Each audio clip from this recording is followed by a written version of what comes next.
దేవుని నామానికి మహిమ కలుగును గాక. కూడి వచ్చిన మీ అందరికీ ప్రభు పేరట నా ప్రత్యేక వందనాలు. సంతోషంగా ఉండటం దేవుడు మనకి ఇచ్చిన ఆశీర్వాదకరం దీవెన. సంతోషంగా ఉండటం ఎలా వేళలా సంతోషంగా ఉండాలి కదా. అందుకే ఫిలిప్పీ పత్రికలో ఏమన్నాడు దేవుడు? ఆనందించుడే మరలా ఆనందించుడే. ఏం చేయాలంట? ఆనందంగా ఉండాలి. సంఘస్థులైన మనము ఆనందంగా ఉన్నాం కాబట్టి దేవుణ్ణి స్తుతించడం మంచిది. ఆనందంగా ఉన్నా, దుఃఖంలో ఉన్నా, బాధలో ఉన్నా, సంతోషంలో ఉన్నా, వేదనలో ఏం చేయాలి? దేవుణ్ణి ఏం చేయాలి? మరి చెప్పండి. దేవుణ్ణి స్తుతించాలి, దేవుణ్ణి ఆరాధించాలి, ప్రభుత్వ సహవాసం కలిగి ఉండాలి. సరే, కొద్ది నిమిషాలు దేవుని వాక్యాన్ని ధ్యానం చేసుకున్నాం. నిర్గమాకాండం 17వ అధ్యాయం 8 నుంచి 12 వచ్చిన మనం ఇంతకుముందు మనం ధ్యానించినప్పటికీ మరలా ధ్యానం చేసుకున్నాం. దేవుడు కొత్తగా మనకు అనేక విషయాలు తెలియపరుస్తాడు కనుక ఎన్నిసార్లు ధ్యానించిన దేవుని వాక్యాన్ని మనకు తనివి తీరనటువంటిది, అవునా కదా? కాబట్టి మరొకసారి ధ్యానం చేసుకున్నాం. నిర్గమాకాండం 17వ అధ్యాయం 8 నుంచి 12 వచ్చినారు. తరువాత అమాలేకులు వచ్చి రెఫీదీములో ఇశ్రాయేలీయులతో యుద్ధము చేయగా మోషే యెహోషువతో మన కొరకు మనుషులను ఏర్పరచి వారిని తీసుకుని బయలు వెళ్ళి అమాలేకీయులతో యుద్ధము చేయము. రేపు నేను దేవుని కర్రను చేత పట్టుకొని ఆ కొండ శిఖరము మీద నిలిచేదనెను. యెహోషువ మోషే తనతో చెప్పినట్లు చేసి అమాలేకీయులతో యుద్ధమాడెను. మోషే అహరోను హూరు అనువారు ఆ కొండ శిఖరమెక్కిరి. మోషే తన చెయ్యి పైకెత్తినప్పుడు ఇశ్రాయేలీయులు గెలిచిరి. మోషే తన చెయ్యి దింపినప్పుడు అమాలేకీయులు గెలిచిరి. మోషే చేతులు బరువెక్కగా వారు ఒక రాయి తీసుకుని వచ్చి అతడు దాని మీద కూర్చుండుటకై దాన్ని వేశారు. అహరోను హూరులు ఒకడు ఈ ప్రక్కను ఒకడు ఆ ప్రక్కను అతని చేతులను ఆదుకొనగా అతని చేతులు సూర్యుడు అస్తమించు వరకు నిలకడగా ఉండెను. అట్లు యెహోషువ కత్తివాడి చేత అమాలేకు రాజును అతని జనులను గెలిచెను. దేవుని నామమునకు మహిమ కలుగును గాక. చదవడం లేఖన బాగుందారు. దేవుడు మనల్ని బలపరచును గాక. ఆమేన్. చూడండి, ఇక్కడ ఇంతకుముందు మనం ధ్యానించినప్పటికీ మరొకసారి ధ్యానం చేసుకున్నాం. దేవుడు మనకు నేర్పించే కొత్త విషయాలు మరి నేర్చుకొని ఆ రీతిగా మన ఆత్మీయ జీవితాన్ని బలపరుచుకున్నాం ఈ దినం. ఇక మనం చూస్తే అమాలేకులు వచ్చి ఇశ్రాయేలీయులతో యుద్ధం చేయడానికి ఏం చేశారంట? యుద్ధ భూమిలో సిద్ధముగా ఉన్నారు. ఎవరితోటి? ఇశ్రాయేల్ ప్రజలతోటి. అమాలేకీయులు దేవుని ప్రజలతోటి యుద్ధం చేయడానికి అన్యులు వచ్చారు, అవునా? అదే ఇక్కడ మనం కనపడుతుంటున్నాం అన్నమాట. ఇశ్రాయేలీయులు అంటే ఎవరు? దేవుని జనాంగము, దేవుని ప్రజలు. వారితో యుద్ధం చేయడానికి అమాలేకీయులు వచ్చారు. ఎవరు వచ్చారు? వీళ్ళు వెళ్ళలేదు, అమాలేకీయులే వచ్చారు. వచ్చి యుద్ధభూమిలో సిద్ధంగా ఉన్నారు. రండి తెలుసుకుందాం మీరా మేమా అని. ఇక యుద్ధభూమికి వచ్చిన తర్వాత ఏం చేయాలా? కంపల్సరీ యుద్ధము చేయాల్సిందే. రింగులోకి వచ్చేసారు. ప్రత్యర్థి రింగులోకి వచ్చాడు. అప్పుడు మనం వెళ్ళాలా? తప్పదేక. అది రూల్ అనమాట. లేకపోతే మనం ఓడిపోయినట్టు ప్రకటించేస్తాం, అవునా కదా? ఆ తర్వాత మరణం కూడా వస్తుంది. వెళ్ళకపోతే రింగులోకి వెళ్ళకపోతే ఏం చేస్తాడు? బానిసగా తీసుకుని వెళ్ళిపోతాడు. కాబట్టి ఏం చేయాలా? ఇప్పుడు శత్రువు వచ్చాడు యుద్ధానికి, దేవుని ప్రజలు వెళ్ళలేదు. ఇక్కడ శత్రువు వచ్చాడు యుద్ధానికి సిద్ధంగా ఉన్నప్పుడు మోషే ఏం చేస్తున్నాడు? నాయకుడు, నడిపించే నాయకుడు. మోషే ఏం చేస్తున్నాడు? యెహోషువకు. యెహోషువ ఎవరు? సైన్యాధిపతి. అంటే మోషే తర్వాత నాయకుడు అనమాట. ఆ మోషే తర్వాత నాయకుడైనటువంటి యెహోషువతో చెప్తున్నాడు, నువ్వు మన కొరకు మనుషులను ఏర్పాటు చేసుకొని అమాలేకులతో యుద్ధము చెయ్యి. ఏమంటున్నాడు? అమాలేకులతో యుద్ధం చేయమని చెప్తూ ఉంటున్నాడు. ఆ తర్వాత మోషే తన కర్రను తీసుకొని, దేవుడు ఇచ్చిన తన కర్రను తీసుకొని కొండ శిఖరం మీదకి వెళ్తున్నాడు. అక్కడికి వెళ్ళి ఏం చేస్తున్నాడు? ఆ యొక్క చేతులు ఎత్తి ఉంచుంటున్నాడు, మన చేతులు ఎత్తి ఉంటున్నాడు. అలా ఎప్పుడైతే చేతులు ఎత్తున్నాడో ఇశ్రాయేలు ప్రజలు గెలుస్తున్నారు. చేతులు తెచ్చినప్పుడు అమాలేకీయులు గెలుస్తున్నారు. మరి చేతులు అంతసేపు ఎత్తుకొని ఉంటాడు, బరువు అవుతాయి కదా, నొప్పి వస్తుంది కదా. అందుకనే ఆ యొక్క మోషే కూడా అలసిపోయాడు చేతులు ఎత్తి పట్టుకోవటం వల్ల. వెంటనే పక్కన ఉన్నటువంటి సహాయకులు ఎవరున్నారు? అహరోను, హూరు ఇద్దరు ఉన్నారు. వాళ్ళు ఏం చేశారు? ఇటొక వ్యక్తి ఈ చేతిని, ఇటొక వ్యక్తి ఈ చేతిని పట్టుకొని పైకి లేపి పట్టుకున్నారు అన్నమాట. అలా ఎప్పటి వరకు పట్టుకున్నారు? సూర్యుడు అస్తమించేంత వరకు, చీకటి పడేంత వరకు పట్టుకున్నారు. అప్పుడు ఇశ్రాయేల్ ప్రజలు గెలిచారు. యెహోషువ గెలిచాడు. ఆ అమలేకుల రాజుని ఓడించాడు, అతని జనులను ఓడించాడు. ఇది మనం చదివినటువంటి వాక్య భాగము. ఈ భాగము ద్వారా కొన్ని విషయాలు మనం నేర్చుకుందాం, మరొకసారి జ్ఞాపకం చేసుకుందాం. ఎందుకు అంటే దినదినము దేవుని వాక్యాన్ని జ్ఞాపకం చేసుకుంటే అది మనకు మేలు. పశువు ఏం చేస్తుంది? ఆవు ఏం చేస్తుంది? గడ్డి మేసి వచ్చి ఏం చేస్తుంది? పడుకొని ఇంట్లో నెమర వేస్తూ ఉంటుంది. ఎందుకు? ఎంతగా నెమరు వేస్తే అంతగా తనకు జీర్ణం అవుతుంది. అలాగే దేవుని వాక్యాన్ని విన్నాం కదా అని చెప్పేసి మనం ఏం చేయాలా? మరలా వినాలి. వినేసాం అని చెప్పేసి వదిలిపెట్టకూడదు. ఇంతకుముందు నేను వినదేలే అని నిర్లక్ష్యం చూపకూడదు. ఆలోచన ఇటు, ఆలోచన మొత్తం దేవుని మాట మీద ఉంచండి. దేవుడు ఏం చెప్తున్నాడు? కొంచెం నీ బుర్ర ఇక్కడ పెట్టు, బయటికి ఆలోచన చేయొద్దు. విను, చీచోలతో వినటం కాదు, నీ ఆత్మీయ బుర్ర దాంతో ఆలకించు. ఇది మన జరిగిన సంఘటన చూసాం ఇంతవరకు, అవునా? కొన్ని విషయాలు ధ్యానం చేసుకున్నాం. అమాలేకీయులు వచ్చారు. ఎవరికి? ఇశ్రాయేల్ ప్రజలటువంటి దేవుని ప్రజలకు యుద్ధం చేయడానికి వచ్చారు కదా. ఇశ్రాయేల్ ప్రజలు వెళ్ళలేదు. వారు మొదటిగా అడిగారు, వారి దేశం నుంచి వెళ్ళడానికి మాకు అవకాశం ఉన్నాయి అంటే వారు ఇవ్వను అన్నారు. సరే ఊరుకున్నారు. ఈ ఇశ్రాయేల్ ప్రజలు ఊరుకున్నారు, ఇవ్వనన్నారు. ఓకే, బాగానే ఉంది, అంతవరకు బాగానే ఉంది. వీళ్ళ మానాన్ని వీళ్ళు ఉన్నారు, వీళ్ళ పని అనేది వీళ్ళు చేసుకుంటున్నారు. కానీ శత్రువు ఏం చేశాడు? యుద్ధానికి వచ్చాడు. ఎవరు వచ్చారు? శత్రువే వచ్చాడు. ఆత్మీయ జీవితంలో కూడా అంతే. రక్షించబడిన తర్వాత మనం మన పని అయితే మనం చేసుకుంటూ పోతూ ఉంటాం. దేవుడు మనకు సెలవు ఇచ్చిందంటూ అది చేసుకుంటూ పోతూ ఉంటాం. కానీ శత్రువు ఏం చేస్తాడు? మనల్ని కెలుకుతాడు, మన మీదకి వస్తాడు, మన మీదకి యుద్ధానికి వస్తాడు. ఎలాగా? అనేక రకాలుగా వస్తాడు. అది ఏదైనా కావచ్చు. ఫలానా అని చెప్పలేము. ఫలానా దాని ద్వారానే వస్తాడు. టీవీ ద్వారా వస్తాడు, సినిమా ద్వారా వస్తాడు, లేకపోతే బూత్ మాట ద్వారా వస్తాడు, ఫ్రెండ్స్ ద్వారా వస్తాడు, స్నేహితుల ద్వారా వస్తాడు, బంధువుల ద్వారా వస్తాడు, ఇంట్లో కుటుంబ సభ్యుల ద్వారా వస్తాడు. ఎలా వస్తాడో తెలియదు. ఎవరో? శత్రువు అయినటువంటి అపవాది మనలను ఓడించడానికి వస్తాడు. ఎందుకు వస్తాడు? మనలను ఓడించడానికి వస్తాడు, యుద్ధానికి వస్తాడు. అవునా కదా? ఏర్పరచబడిన వారిని సహితము మోసగించుతున్నప్పుడు మనల్ని ఓడించడా? మనల్ని మోసగించడానికి రాడా? అపవాది ఎలా వస్తాడంటే కొన్ని పత్రికలో వెలుగుదూత వేషం వేసుకొని వస్తాడు. నువ్వు క్రైస్తవుడు కాబట్టి వెలుగుతూ ఉంటావు. వాడు కూడా ఏం చేస్తాడు? వెలుగుదూతలాగా వస్తాడు. అంటే అర్థం ఏంటి? క్రైస్తవుడిలాగానే వస్తాడు, నామకరత క్రైస్తవుడిలాగా వస్తాడు. వచ్చి ఏం చేస్తాడు? అవును, అది చేయాలా, ఉపవాసం చేయాలా, ఇన్ని రోజులు చేయాలా, ఇట్లా. మరి నువ్వు క్రైస్తవుడు కదా, నువ్వు వెలుగుతూ ఉన్నావు కదా.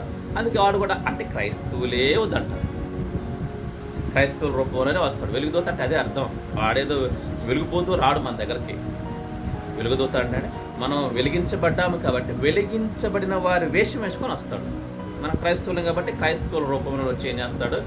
మోసం చేయడానికి ప్రయత్నిస్తాడు, గట్టిగా ప్రయత్నిస్తూ ఉంటాడు. నీ దగ్గర కూడా వస్తున్నారు కదా. అలాగే అనమాట. నువ్వు ఎలా చేస్తున్నావు, ఎన్ని రోజులు చేస్తున్నావు, ఇది నీకు అవసరమా, ఈ ప్రాణాన్ని విసిగించుకోవటం అవసరమా, ఇలా నానా రకాలుగా ఏం చేస్తారు? మనలను పడగొట్టడానికి అపవాది అనేక రకాలుగా వస్తూ ఉంటాడు. అది మనం గుర్తుపట్టగలిగితే. గుర్తుపట్టలేదనుకో, గ్రహింపు లేదనుకో ఏం చేస్తాం? అవును కదా, నిజమే కదా, నువ్వు చెప్పింది నిజమే, అయ్యో నేను ఆశ్రయం చేస్తున్నానేమో, అదే ఇట్లా ఆలోచన. వాళ్ళు ఎదుటి వ్యక్తి చెప్పిన ఆలోచన బట్టి ఆశ్రయం చేస్తున్నానేమో, మన ఎంత బాగుంటుందేమో అనేటువంటి ఆలోచన మనకి కలిగిస్తాడు అపవాది. అప్పుడు మనం పడిపోయినట్టే లెక్క. ఈ ఆలోచన నీకు వచ్చిందంటే ఏంటి అర్థం? పడిపోయినట్లే. నీకు ఆలోచన వచ్చింది, తర్వాత ఏం చేస్తావు? మానేస్తలే, నేను చేయను, నా వల్ల కాదు, మరొకసారి చేస్తా, ఇంకోసారి చూస్తా, ఇంకోసారి చూద్దాం, ఇట్లా ఉంటుంది అన్నమాట ఆలోచన. అది ఉపవాసమే కాదు, ఏదైనా సరే. చర్చికి రమ్మని అడిగామనుకో, అమ్ములు నేను వస్తానని మాట ఇచ్చే కదా, ఇవ్వ కాదులే మరొక వారం వస్తా. ఆ మరొక వారం వచ్చిందంట, అమ్ములు నిన్నే డబ్బులు తీసుకున్నా అమ్ములు, తిడుతుండ మేస్త్రి. మరొక వారం ఇదే ఏంటిది? అపవాది చెయ్యనివాడు పని, దేవుని పనికి అడ్డు తగులుతూ ఉంచాడనమాట. అంటే ఈ రకంగా వస్తాడని మనం చెప్పలేము. అనేక రకాలుగా వస్తాడు. మనల్ని ఏం చేస్తాడు? పడగొట్టడానికి చూస్తాడు, దేవుని తప్పించడానికి చూస్తాడు. అమ్ములు నువ్వు కూడా ఏమీ అంతలే కానీ నాని ఒక వారం పని ఉంది, పొలం కాడికి వెళ్దాం. అవునా కదా? జరుగుతే ఎవరో కాదు, మీ ఇంటి వాళ్ళే. అమ్ములు ఎందుకు చేస్తాం? అవసరమా? 40 రోజులు ఉపవాస ప్రార్థన చేయటం అవసరం మనకు? మానే రాదు. నువ్వు బలం పొందుకున్నాక, నీకు పూర్తి ఆరోగ్యం వచ్చాక, మంచి దిష్టగా ఉన్నప్పుడు చేతులు అంటారు. అంటే అర్థం ఏంటి? మంచి ఆరోగ్యం ఉన్నప్పుడు చేతులు అంటారు. అంటే అర్థం ఏంటి? మానేయడానికి. అలా ఒకవేళ నువ్వు అలా విని మానేసావనుకో, నీకు ఎప్పటికీ ఇష్టమైన ఆరోగ్యం రాదు. ఆరోగ్యం బాగాలేదు కనుకనే, మన పరిస్థితులు బాగలేవు కనుకనే ఏం చేయాలా? ఉపవాసం చేయాలి, దేవుని సన్నిధికి రావాలి. అప్పుడు దేవుడు ఏం చేస్తాడు? నీ ఆశను బట్టి నువ్వు ఏమి కావాలనుకుంటున్నావో అదే నెరవేరుస్తాడు. వినాలా? అదే నెరవేరుస్తాడు. అవునా? కాబట్టి శత్రువైన అపవాది ఇలాగే వస్తాడు అనేక రకాలుగా. ఇంకొక చోట పేతురు పత్రికలో అంటాడు, అపవాది ఏం చేస్తాడంటే తనకు సమయం కొంచెమే అని ఎరిగి ఎవరిని మృంగుదరా అని గర్జించు సింహం వల్లే వస్తాడు. అంటే అర్థం ఏంటి? నరకానికి తీసుకు వెళ్ళడానికి. మనంగటం అంటే నరకానికి తీసుకెళ్ళడానికి. నీకు దేని మీద ఇంట్రెస్ట్ ఉందో, లోకానుసారమైన విషయాల మీద, వాటిని చూపిస్తూ వస్తూ ఉంటాడు అనమాట. కాబట్టి ఇదొక యుద్ధం. మనం చేసేదేంటి? యుద్ధం అన్నమాట. ఎవరితో? అపవాదితో యుద్ధం చేస్తున్నాం. ఈ యుద్ధ భూమిలో మనం ఏం చేయాలా? మెళకువ కలిగి ఉండాలి, ఆత్మీయ జ్ఞానము కలిగి ఉండాలి, ఆత్మీయ అభిషేకం కలిగి ఉండాలి. లేకపోతే మోసపోతాం, పడిపోతాం, అపవాది చేతుల్లో చిక్కుకుపోతాం. అపవాది ఏం చేస్తాడు? నహూము గ్రంథంలో అపవాది అంట ఉరులు ఒడ్డేటువంటి వల వేస్తాడంట. వల విసురుతాడు, ఆ వలలో పడిపోతాం. ఏంటి ఆ వల? ప్రజెంట్ మనకు తెలిసిన వల చేపలు పట్టే వల, అదొకటను. ఇది ఈ వల నెట్ నెట్ నెట్ ఇంటర్నెట్. కాబట్టి నెట్ ద్వారా కూడా ఏం చేస్తాడు అపవాది? దాన్నే ఆ వాక్యానుసారంగా ఇది వచ్చింది ఇంటర్నెట్. అంటే అర్థం ఏంటి? నేను ఇంట్లోనే పట్టుకుంటున్నాడు. ఎక్కడ? ఇంట్లోనే పట్టుకుంటున్నాడు. దేని ద్వారా? ఫోన్ ద్వారా, ఇంటర్నెట్ ద్వారా.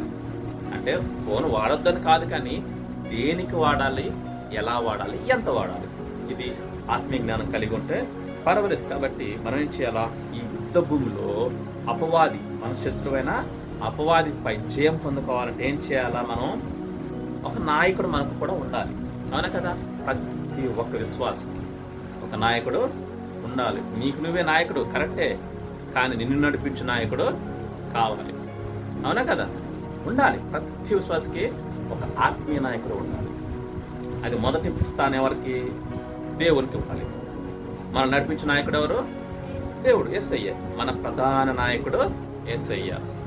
ఆయన తర్వాత ఆయన కనిపించడు. కాబట్టి కనిపించి నడిపించే నాయకుడు కూడా ఉండాలి. ఎవరు? మనకు కనపడి నడిపించే, అంటే ఆ అర్థం ఏంటి? ఆత్మీయ కాపరి కూడా ఉండాలి. ఆ కాపరి సహాయంతో, ముందు దేవుని సహాయం, ఆ తదుపరి కాపరి సహాయంతో నువ్వు జయాన్ని పొందుకోవాలి.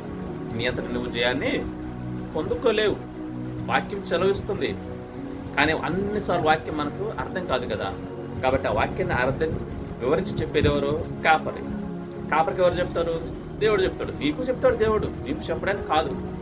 కొన్ని విషయాలు అర్థం కావు. కాబట్టి నాయకుడు అనేటువంటి వాడు మనకు అవసరం. ఆత్మీయ నాయకుడు మనకి ప్రతి ఒక్కరికి అవసరం. ఆ ఆత్మీయ నాయకుడి సూచనలతోటి, సలహాలతోటి మనం ఏం చేస్తాం? ఆత్మీయ యుద్ధంలో అపవాది విజయాన్ని పొందుకునే అవకాశము ఉంటుంది. కాబట్టి ఇప్పుడు యెహోషువ, ఆయనకు నాయకుడు ఎవరు? మోషే. ఉన్నాడా లేడా మోషే? దేవుడు కూడా. ప్రతి ఒక్కరికి దేవుడికి మొదటి స్థానం. ఆ తర్వాత కనిపించే నాయకులు ఎవరు? మోషే ఉన్నాడు యెహోషువకి. అవునే కదా? ఇప్పుడు మోషే నాయకుడు చెప్పినట్టు చేశాడా లేదా యెహోషువ? ప్రతి విషయంలో చేశాడు. ఎవరు? యెహోషువ. మోషే చెప్పిన ప్రతి విషయంలో యెహోషువ చేశాడు. అందుకే దేవుడు కూడా యెహోషువతో అంటాడు, ఎప్పుడు మోషే అయిపోయిన తర్వాత యెహోషువ గ్రంథం 1వ అధ్యాయంలో అంటాడు, నా సేవకుడైన మోషే నీ కాపరి, నీ నాయకుడు చెప్పినట్లుగా నువ్వు జీవించు. ఇది ధర్మశాస్త్రం రాసిచ్చాడు. ఎవరు? మోషే అనమాట. కాబట్టి ఆ రీతిగా నా సేవకుడైన మోషే ఏ ధర్మశాస్త్రాన్ని నీకు ఇచ్చాడు ఆ ప్రకారంగా నువ్వు జీవించు, కూడికి కానీ అనపు కానీ తొలగొద్దు అని దేవుడే చెప్పాడు. నాయకుడు ఉండాలని. అది దేవుని చిత్తం. నరులకు దేవునికి మధ్యవర్తి ఎవరు? ఇప్పుడు మనుషుల పరంగా కాపరే. ఈ కాపరే మధ్యవర్తి ప్రస్తుతం. అందుకే దైవజనుడు అన్నారు. దేవునికి జనులకు మధ్య ఉండేది. అయితే క్రీస్తు అయితే మనం క్రీస్తు అంతటి వారం కాదు కాబట్టి ఇట్లా నాయకుడు చెప్పినట్లుగా యెహోషువ ఏం చేస్తున్నాడు? ఆ యుద్ధానికి వెళ్తున్నాడు. ఎలా వెళ్తున్నాడు? సిద్ధపాటు కలిగి వెళ్తున్నాడు. ఆయన కూడా వెళ్తున్నాడా? లేదు. ఏం చేస్తున్నాడు? సైన్యాన్ని సిద్ధపరచుకుని వెళ్తున్నాడు. అందుకే మన కొరకు అంటున్నాడు. ఎవరు? నాయకుడైనటువంటి మోషే మన కొరకు మనుషులను తీసుకొని వెళ్ళు. సో కాపరి చెప్తాడు, ఏ విషయం అయితే చెప్తాడో అది మనం ఏం చేయాలా? పాటించాలి. సంఘానికి ఏ విషయం అయితే చెప్తాడో మనుషులను మనం ఏం చేయాలా? ఏర్పాటు చేసుకోవాలి. ఒక సైన్యాన్ని మనం సిద్ధపరచుకోవాలి. దేనికి? దేవుని కొరకు సైన్యాన్ని మనం సిద్ధపరచాలి. అబ్రహాం పాస్టర్ గారు చూడండి, అబ్రహాం పాస్టర్ గారు ఆయన దేవుడు చెప్పాడు, నా కొరకు సైన్యాన్ని సిద్ధపరచాడు. అద్భుతంగా సిద్ధపరిచాడు. అద్భుతమైన సైన్యాన్ని సిద్ధపరిచాడు. ప్రపంచవ్యాప్తంగా దాదాపు 1,00,000 సంఘాలు ఇప్పుడు కట్టబడ్డాయి. మన హౌస్ ఆఫ్ చర్చ్ మినిస్ట్రీలో ఎన్ని సంఘాలు? 1,00,000 సంఘాలు. అన్ని సంఘాలు బహుశా నాకు తెలిసి ఎవరికి లేవనుకుంటా ఏ సంస్థ. అద్భుతమైన పరిచర్య. దేవుడు ఏం చెప్పాడు అబ్రహాం పాస్టర్ గారికి? అబ్రహాం కేడిఎస్ పాస్టర్ గారికి ఏం చెప్పాడు? నా కొరకు సైన్యాన్ని సిద్ధం చేయన్నాడు. సంఘాన్ని కట్టమనలా.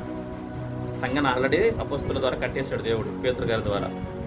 మరలా ఏం చెప్పాడు పౌలు అయ్యగారికి? సైన్యాన్ని సిద్ధం చేయి. సైన్యం వేరు, సంఘం వేరు. అర్థమైందా? అంటే ఇప్పుడు సంఘం కట్టొచ్చు అంటే ఇది కట్టబడిన సంఘం మీదనే మళ్ళీ ఇది ఇప్పుడు మనం కూడా ఒక సంఘమే. అంటే మన పెంట్లం గ్రామానికి సంఘం. కానీ దేవుడు ఏం చెప్పాడు? సైన్యాన్ని సిద్ధపరచు. అందుకే ఇప్పటి వరకు హెడ్ క్వార్టర్ అయినటువంటి హైదరాబాద్ సంఘానికి ఇంతవరకు చర్చి లేదు. కారణం ఏంటి?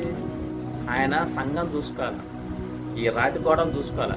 సైన్యాన్ని సిద్ధం చేశాడు పాస్టర్ గారు. దేవుడు ఏమైతే సెలవిచ్చాడు, ఏ రీతిగా చేయమని చెప్పాడు, ఈ 40 దినాలు ఉపవాస ప్రార్థన, 21, 14, 7 ఇవన్నీ కూడా మరి పాస్టర్ గారి ద్వారా మనకు వచ్చి ఈ వారసత్వం వచ్చింది. చాలా మంచి వారసత్వం. దేవుడితో డైరెక్ట్గా ప్రతి విశ్వాసి సంబంధాన్ని కలిగి ఉండే వారసత్వం ఇది. ఆ వారసత్వం మనం ఉన్నాం ఈరోజు. అటువంటి వారసత్వం అంటే మనకు ధన్యత. ఎందుకంటే డైరెక్ట్గా దేవునితో మనం మాట్లాడుకునే అవకాశం. అంటే అందరూ మాట్లాడతారు కానీ అందరితో దేవుడు మాట్లాడతారు. కానీ ఈ సహవాసంలో ఉన్న వారితో దేవుడు ఆల్మోస్ట్ మాట్లాడతారు అందరితో. ఎందుకంటే వీరు అంతగా దేవుణ్ణి పెంచుతారు. ఎవరు? కాపాడు. ఈ సహవాసంలో కాపాడు. అంటే మిగతా వారు లేరని కాదని ఉద్దేశం. కాబట్టి ఇక్కడ ఏం చేస్తున్నాడు? మోషే యెహోషువతో చెప్తున్నాడు, మన కొరకు సైన్యాన్ని సిద్ధం చేయి. మనుషుల్ని ఏర్పాటు చేయటువంటి ఏంటి? సైన్యమే. యుద్ధం చేసేది ఎవరు? సైనికులు. కాబట్టి సైనికులను సిద్ధం చేసుకుని వెళ్ళి వారితో శత్రువులతో యుద్ధం చేయి. మనకు కూడా సైన్యం కావాలి రేపటి రోజు. అవునా కదా? మన సంఘానికి సైన్యం కావాలా? ఎవరు? మనమే సైనికులం. సరిపోతారు ఈ సైన్యం? సరిపోరు. కాబట్టి విస్తరించాలి. అనేకులను ఎవరు సిద్ధం చేయాలా? మనమే సిద్ధం చేయాలి. ఎవరితో బాధ్యత? మనదే బాధ్యత. ఎవరిదే? మనదే బాధ్యత. అంటే మన కుటుంబాన్ని, మన గ్రామస్తులు, మన బంధువులు ఏం చేయాలా? సువార్తను ప్రకటించి రక్షణను నడిపించే బాధ్యత ఎవరిదే? ప్రతి ఒక్కరిది. నాది, నీది, నీది, నీది, నీది. అవునా కదా? కాబట్టి ఇది ప్రతి ఒక్కరి బాధ్యత. దేవుడు మనకిచ్చిన ఆజ్ఞ కూడా, యేసుక్రీస్తు మనకిచ్చిన చివరి ఆజ్ఞ గొప్ప ఆజ్ఞ. ఎక్కడ? మత్తయి సువార్త 25వ అధ్యాయం 18వ వచనం. మీరు సర్వలోకమునకు వెళ్ళే సర్వ సృష్టికి సువార్తను ప్రకటించండి, అనేకులను శిష్యులుగా చేయండి. శిష్యులుగా చేయమన్నాడే కానీ మిమ్మల్ని వెంబడించే వారిగా చేయమని చెప్పాల. యేసయ్యను వెంబడించే వారిగా చేయాలి మనం. కాబట్టి మనం కూడా ఏం చేయాలా? మన గ్రామంలో ఈ చుట్టుపక్కల ప్రాంతాలు ఏం చేయాలా? సైన్యాన్ని సిద్ధపరచాలి. అది మనకు దేవుడిచ్చిన బాధ్యత. పని, మన పని అది. మనకు చేతనైనట్లుగా సువార్తను ప్రకటించడమే మన పని. వాళ్ళ ఇష్టం, నమ్మితే నమ్మని, నమ్మకపోతే నమ్మకపోని. కానీ మన పని ఏంటి? ప్రకటించాలి. సమయమందును అసమయమందును ఏం చేయాలి? మనం సువార్త ప్రకటించాలి. తిమోతి పత్రిక దేవుడు అంటాడు, పౌలు గారు అంటారు తిమోతితో ఏమంటాడు, సమయమందును అసమయమందును సువార్తను ప్రకటించు. రాత్రిపూట కదా అని కాముగా ఉండొద్దు. రాత్రిపూట కూడా కొంతమంది నీతో మాట్లాడటానికి వస్తారు. ఏదో ఒక సమయంలో బంధువులు కావచ్చు, స్నేహితులు కావచ్చు, ఇంటి వాళ్ళు కావచ్చు, లేకపోతే పక్క ఇంటి వాళ్ళు కావచ్చు, వస్తారా లేదా, మాట్లాడుతుంటారు లేదా. అదే సమయంలో ఏం చేయాలి, ఒక 2-4 మాటలు దేవుని సువార్త ప్రకటించాలి. అందుకే రాయబడింది సమయమందును అసమయమందును. నువ్వు మంచిగా ఉన్నా సరే, ఆరోగ్యం బాగాలేకపోయినా సరే, నువ్వు ఇంట్లో ఉన్నా సరే, పనికి వెళ్ళినా సరే, నువ్వు ఇంట్లో ఉన్నా సరే, ఊరికి వెళ్ళినా సరే, ఎక్కడ ఉన్నా కానీ మనుషులతోనే కానీ ఉండేది. మనం ఎక్కడ ఉన్నా కానీ మనుషులతోనే ఉంటాం కదా. సో వాళ్ళతో మనం ఏం చేయాలా, స్వార్థను ప్రకటించాలి. మనం స్టార్టింగ్లో ఉన్నాం కాబట్టి అంత స్పీడ్గా వెళ్ళకపోవచ్చు, కానీ దేవుని సహాయం కోరుకుంటే, దేవా నేను ఈ వ్యక్తితో నేను ఈరోజు స్వార్థను ప్రకటించాలి, నాకు సహాయం చేయాలి. దేవుడు ఏం చేస్తాడు, తప్పకుండా సహాయం చేస్తాడు, తప్పకుండా చేస్తాడు. నేను కూడా ఈ పరిచయలోకి వచ్చిన తర్వాత స్వార్థ ప్రకటించి స్టార్ట్ చేస్తాను. అంతకుముందు వ్యక్తిగతంగా ప్రకటించదు, కానీ అందరితో కలిసి ప్రకటించాను. కాబట్టి మనం ఏం చేయాలా, మన కొరకు సైన్యం సిద్ధం. ఎవరి కొరకు? మన కొరకే. అవునా కదా, దేవుడు సైన్యాన్ని సిద్ధం చేయమని చెప్పాడు. అబ్రాహాం గారికి ఇచ్చిన వారసత్వం మనకు వారసత్వమే. ఆయనకు చెప్తే మనకు చెప్పినట్లే, ఆయన పిల్లలం కాబట్టి సైన్యం తయారు చేయటం మన బాధ్యత. దేవుడు మనకు కూడా ఇచ్చినట్లే. కాబట్టి ఈ గ్రామంలో ఈ చుట్టుపక్కల ప్రాంతాలు మనం కూడా ఏం చేయాలా, సైనికులను తయారు చేయాలి. ఎందుకు? యుద్ధం చేయడానికి. ఎవరితో? మన శత్రువైన అపవాదితో. కాబట్టి మొదటిగా మనం జయం పొందుకోవాలి. ఆ తర్వాత సంఘపరంగా మనం యుద్ధం చేయాల్సి ఉంది. కాబట్టి ఈ ప్రాంతంలో ఉన్నటువంటి ఇందాక చదువుకున్నాం కదా, యెషయా గ్రంథం 58:6 దుర్మార్గుడు కట్టిన కట్ల నింపుటయు, ప్రతి కాడు మోను మోకుడు ఈటయు, బాధింపడే వారిని విడిపించు. ఇవన్నీ కూడా మనం సైనికులు చేసే పనే అనమాట. ఈ ప్రాంతంలో ఎంతమంది ఉన్నారు కదా, దుర్మార్గులు కావచ్చు, ప్రతి కాడి కావచ్చు, బాధించబడిన వారు కావచ్చు, వారినంతా మనం ఏం చేయాలా, విడిపించాలి. విడిపించి వారిని కూడా సైనికులుగా తయారు చేయాలి, మన కోసమే. ఎందుకు అంటే ఇదంతా మన కొరకే. ఎందుకంటే ఈ ప్రాంతంలో విడిపించబడినందుకు మనకు కూడా ఎంతో మేలు అవుతుంది. అవునా కదా. ఇప్పుడు ఎగ్జాంపుల్, మన గ్రామం ఉంది, మన గ్రామంలో సూపర్ మార్కెట్ రావాలని మనం ప్రార్థన చేస్తాం. మనం పెట్టకపోయినా పర్లేదు, సూపర్ మార్కెట్ రావాలని ప్రార్థన చేస్తాం. మనకు మేలు అవుతుందా లేదా?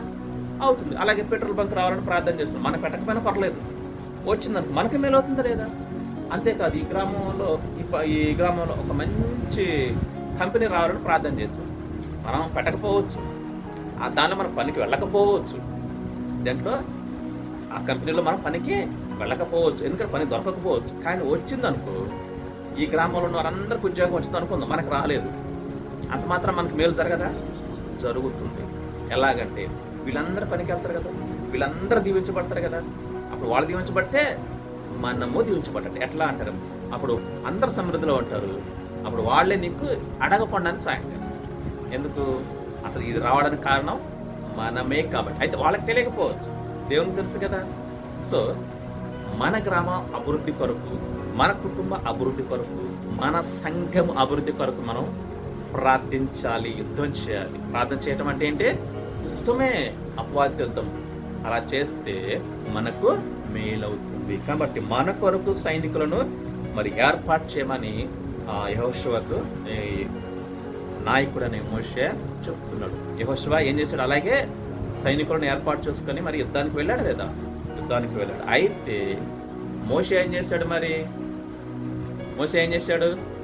కర్ర పట్టుకొని ఆ కొండ మీదకు వెళ్ళాడు. అవునా కదా? ఏంటి?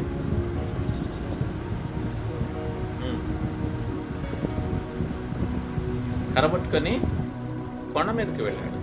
ఆ కర్ర ఎవరు ఇచ్చారు? దేవుడిచ్చిన కర్ర. సరే, దాని ఇక్కడ మోషే యెహోషువతో ఏమంటున్నాడు? మన కొరకు మనుషులను ఏర్పాటు చేసుకుని మరి యుద్ధానికి వెళ్ళమన్నప్పుడు యెహోషువ ఏం చేస్తున్నాడు? సైనికులను ఏర్పాటు చేసుకుని యుద్ధానికి వెళుతూ ఉంటున్నాడు. ఆత్మీయ యుద్ధంలో కూడా మనం జయం పొందుకోవాలంటే మనం కూడా ఏం చేయాలా? సైనికులను ఏర్పాటు చేసుకోవాలా సంఘానికి. సంఘం అంటే ఒక్కరి వల్ల అవుతుందా? కాదు. యుద్ధం అంటే ఒకరి వల్ల అవుతుందా?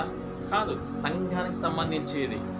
కాబట్టి సంఘానికి సంబంధించి అంటే సంఘంలో అనేక మంది సైనికులు ఉండాలి, అనేకులు లేవనెత్తబడాలి సైనికులు. కాబట్టి ఇక్కడ మోషే యెహోషువతో చెప్పినట్లుగా, నాయకుడు చెప్పినట్లుగా యెహోషువ చేస్తూ ఉన్నాడు. కాబట్టి మన సంఘంలో కూడా మనం ఏం చేయాలా?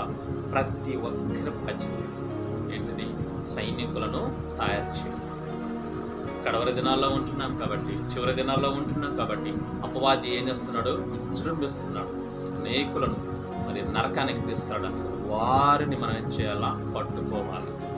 అపవాది కబంధ హస్తాల నుంచి, పాపపు కట్ల నుంచి మనం ఏం చేయాలి? వారిని విడిపించాలి.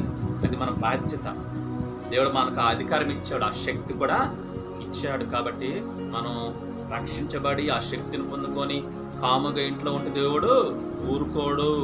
మన పని ఏంటి? మొదటి పని ఇతరులను సైనికులుగా తయారు చేయటమే మన పని. వారిని రక్షణలకు నడిపించి వారిని కూడా సైనికులు తయారు చేయాలి. ఇది ప్రతి ఒక్కరి బాధ్యత. అందుకే దేవుడు మనల్ని భూమి మీదకి తీసుకొచ్చాడు అనమాట. కాబట్టి గమనించండి. ఆ తర్వాత మోషే ఏం చేస్తున్నాడు? మరి అతను యెహోషువ వెళ్ళి యుద్ధం చేస్తున్నాడు. మోషే ఏం చేస్తున్నాడు? మోషే కూడా యుద్ధం చేస్తున్నాడు. అవునా కదా? మోషే కూడా యుద్ధం చేస్తున్నాడు. కాకపోతే కనపడట్లేదు మోషే చేసే యుద్ధం. యెహోషువ చేసే యుద్ధం కంటికి కనపడుతుంది. పోరాడుతున్నాడు ఎవరు?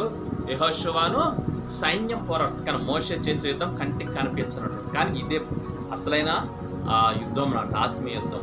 ఆయన ఏం చేస్తున్నాడు? మోషే ప్రార్థిస్తూ వస్తున్నాడు.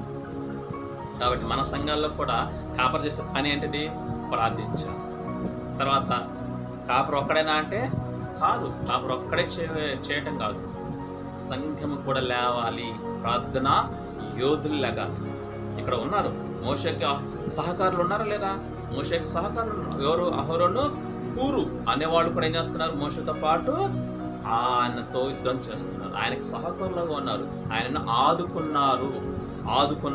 ఎవరిని? మోషేని.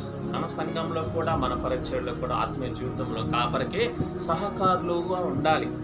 సహకారులు లెగాలి. ప్రార్థన యోధులు లెగాలి. ఎందుకంటే భారం ఒక్కడి మీద వేస్తే సరికాదు, ఒక్కడే మొయ్యలేడు. కాపరి కూడా మనిషే కదా. కాబట్టి ఏం చేయాలా? సంఘంలో ప్రతి ఒక్కరూ పోరాడాలి. అయితే ఎవరి పని వారికే ఉంటుందన్నమాట. కానీ ఏ పని చేసినా కానీ ఈ రక్షణలకు నడిపించే పని అందరూ చేయాల్సిందే. సంఘాలు పనులు వేరు, అయితే ఈ పని మాత్రం ప్రతి ఒక్కరు చేయాల్సిందే. అవునా? ప్రతి ఒక్కరు చేయాలి. ఇతరులను రక్షణకి నడిపించడం, కుటుంబాన్ని రక్షణలోకి నడిపించడం, బంధువుల్ని, వంశస్థులందరినీ కూడా రక్షణలోకి నడిపించడం, ఇది మొదటి పని. ఆ తర్వాతే సంఘాల మిగతా పనులు అప్పగించబడతాయి. శారీరకంగా కొంతమంది ఉపదేశకులుగా, కొంతమంది బోధకులుగా, కొంతమంది స్వార్థ ప్రకటించేవారు, కొంతమంది మరి కాపర్లుగా, కొంతమంది ప్రవక్తలుగా, ఇట్లా ఒక్కొక్కరు ఒక్కొక్క విధానాన్ని బట్టి పనిచేస్తూ పోతారు సంఘంలో. కానీ అందరి పని మాత్రం ఒకటి ఉంది కదా, అది స్వార్థ ప్రకటించి అనేకులను ప్రభు సన్నిధికి నడిపించాలి. ఈ మోషే చేస్తున్నటువంటి ఆ ప్రార్థనలు బలమైన ప్రార్థన మోషే చేస్తున్నాడు. కాపరి కూడా అలాగే ఉన్నారు, బలమైన ప్రార్థించే వ్యక్తిగా ఉండాలి. కాబట్టి అతనితో పాటు అహరోను, హూరులు కూడా మోషేకి సహకారులుగా ఉండి వీరు ఇక్కడ ప్రార్థిస్తున్నారు. ఆత్మీయ పోరాటంలో జయం పొందుతున్నారు. కాబట్టి అక్కడ యెహోషువ యుద్ధ భూమిలో బాహ్యంగా జయాన్ని పొందుకోగలిగాడు. మోషే ఎప్పటికీ చేతులు దించాడో సైన్యం ఓడిపోతుంది. అంటే అర్థం ఏంటి? మోషే ప్రార్థించకపోతే, కాపరి ప్రార్థించకపోతే సంఘం కూడా కుంటుపడే విషయంలో మరి ఏం చేస్తుంది? పడిపోతుంది అనమాట. కుంటుపడుతుంది సంఘం అంతా. అంటే మొదటిగా కాపరిది బాధ్యత. కాబట్టి మనం ఏం చేయాలా? మన వంతుగా మనం కూడా ప్రార్థిస్తూ ఉండాలి. సంఘం కూడా ఏం చేయాలా? కాపరి కోసం ప్రార్థిస్తూ ఉండాలి. ప్రతి ఒక్కరు బాధ్యత అది. కాబట్టి మనము మన జీవితంలో మోషే ఎలాగైతే ప్రార్థిస్తూ వచ్చాడో ఆ రీతిగా మనం కూడా ప్రార్థించాలి. మోషే చేతిలో బరువెక్కినప్పుడు మరలా ఏం చేశాడు? వీళ్ళిద్దరూ ఆదుకున్నారు. అందుకే కీర్తనకారుడు అంటాడు, 41వ కీర్తన 2వ చరణంలో, దేవా నేను ప్రార్థించుట సాయంకాల నైవేద్యమాల వలె ఉంది. నేను చేతులెత్తుట సాయంకాల నైవేద్యం వలె ఉంది అంటే చేతులెత్తి ప్రార్థిస్తున్నాడు దావీదు. కాబట్టి గమనించండి, మనము కూడా ప్రార్థన చేస్తూ ఉండాలి. అందుకే చాలాసార్లు మనం కూడా ఈ ప్రార్థన ద్వారా అడ్డగించే వాటిని మనము గెలుపొందుతాం. ప్రార్థించకపోతే మనల్ని అనేక అడ్డగిస్తూ ఉంటాయి కదా. మనం చూసుకున్నాం కదా మొన్ననే కొరింథీ పత్రికలో, మొదటి కొరింథీ పత్రిక 15వ అధ్యాయం 9వ వచనంలో అడ్డగించేవారు అనేకులు కదా. కాబట్టి అడ్డగించే వాటిని మనం ఏం చేస్తుంటాం? ప్రార్థించడం వల్ల జయం పొందుతాం. అంతేకాదు, ఇంకా వాటిని తొలగించుకుంటాం ప్రార్థన చేయటం వల్ల. అంతేకాదు నిరాశ, నిస్పృహ, అలసట వీటిని కూడా మనం ఏం చేయాలా? జయించాలి. ప్రార్థిస్తే విజయాలు చూస్తాం మనం. ఇక్కడ మోషే ప్రార్థించాడు, యెహోషువ విజయం పొందాడు. అవునే కదా? యెహోషువ విజయం పొందుకున్నాడు. మోషే ప్రార్థించాడు. మోషే, అహరోను, హూరులు కొండ మీద శిఖరం మీద ప్రార్థించారు. యెహోషువ జయం పొందుకున్నాడు. ప్రార్థిస్తే పరిస్థితులన్నీ మారిపోతాయి. అవునే కదా? వాళ్ళ పరిస్థితి మారిందా లేదా? శత్రువులపై జయం పొందుకున్నారు, తర్వాత నెమ్మది పొందుకున్నారు.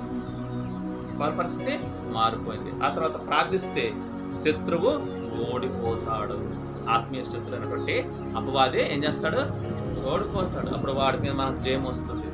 దేవునికి లోబడి ఉండండి, అపవాదిని ఎదిరించండి. అప్పుడు వాడి మీద ఉండి పారిపోతాడు. వాడికి వచ్చింది ఎప్పుడు? మనం ప్రార్థనా జీవితాన్ని కలిగి ఉన్నప్పుడు. అంతేకాదు ప్రార్థిస్తే అద్భుతాలు, ఆశ్చర్యకాలు, మహత్కారాలు, స్వస్థతలు కూడా జరుగుతాయి. నువ్వు ప్రార్థిస్తే నీకు కూడా దేవుడు ఇస్తాడు ఆ శక్తిని. అద్భుతాలు చేసే శక్తి నీకు కూడా ఇస్తాడు. ఇవన్నీ కూడా కృపావరాలు. కాబట్టి మనం ప్రార్థించడం మనకెంతో అవసరం. ప్రార్థన లేని జీవితం సున్నా. ప్రార్థన లేని జీవితం నీళ్ళు లేని తోట లాంటిది. ఆ తోట ఏమైపోతుంది? నీరు లేకపోతే ఎండిపోయి చచ్చిపోతుంది. కాబట్టి ఆత్మీయ జీవితంలో కూడా మనకు ప్రార్థన లేకపోతే అలాంటిదే. కాబట్టి అడ్డులన్నీ తొలగించుకోవాలి. కాబట్టి అంతేకాదు మనం కూడా ప్రార్థించడం వలన పొందవలసినటువంటి ఆత్మీయ మేలు పొందుకుంటాం. అవునా కదా? దేవుడు సిద్ధపరిచి ఉంచినటువంటి ఆ గొప్ప మేలు, రహస్య స్థలంలో, అంధకార స్థలంలో దాచి ఉంచిన మేలులు ఏం చేస్తాడు? దేవుడు మనకు అనుగ్రహిస్తాడు. గుట్టిగేం రావు ఆత్మీయ ఆశీర్వాదాలు. ఆ రీతిగా జీవిస్తూ, ఏ రీతిగా ప్రార్థన పరులుగా జీవిస్తూ మనం అడుగుతూ ఉంటే దేవుడు మనకు తప్పకుండా వాటిని ఇస్తాడు. మనం ఎప్పుడైతే అడుగుతామో దేవుడు వాటిని తప్పకుండా మనకు దయచేస్తాడు. అంతేకాదు మనం ప్రార్థించినప్పుడు అపవాదిపై జయాన్ని పొందుకోవాలన్నా, శక్తిని పొందుకోవాలన్నా మనం ఏం చేయాలి? మన ప్రవర్తన కాపాడుకోవాలి. మన ప్రవర్తన ఏం చేయాలా? కాపాడుకోవాలి. తన ప్రవర్తన కాపాడుకునేవాడు తన ప్రాణాన్ని కాపాడుకొనును. సామెతలు 16:17 అన్నట్టుగా. కాబట్టి మన ప్రవర్తన కాపాడుకోవాలి. మనం ఎప్పుడైతే ప్రవర్తన కాపాడుకుంటూ ప్రార్థన చేస్తూ ఉంటామో, ఉపవాస ప్రార్థన ద్వారా చేస్తూ ఉంటామో, జయాలు చూస్తాము, పరిస్థితులు మారిపోతాయి. అంతేకాదు ఈ నిర్లక్ష్యం, అలసట, బలహీనత ఏమైతే ఉన్నాయో అన్నిటిపై కూడా మనం జయం పొందుకుంటాము. అంతేకాదు మన యొక్క శత్రు మీద జయం పొందుకుంటాము. అంతేకాదు ఆత్మీయ ఆశీర్వాదాలు కూడా దేవుడు మనకు అనుగ్రహిస్తాడు. ఏమైతే ఆగిపోయినామో, దేవుని ఆశీర్వాదాలు ఆగిపోతాయి తెలుసా? మన ప్రవర్తన బట్టి ఆగిపోతాయి.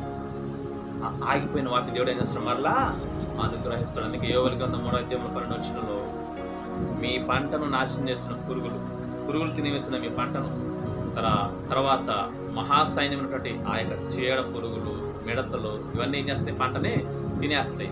ఆ తినేసిన పంటను నేను మరలా మీకు దయచేస్తానన్నాడు దేవుడు. కోల్పని ఏమైతే కోల్పోయామో వాటిని మనకు దేవుడు అనుగ్రహిస్తాడు.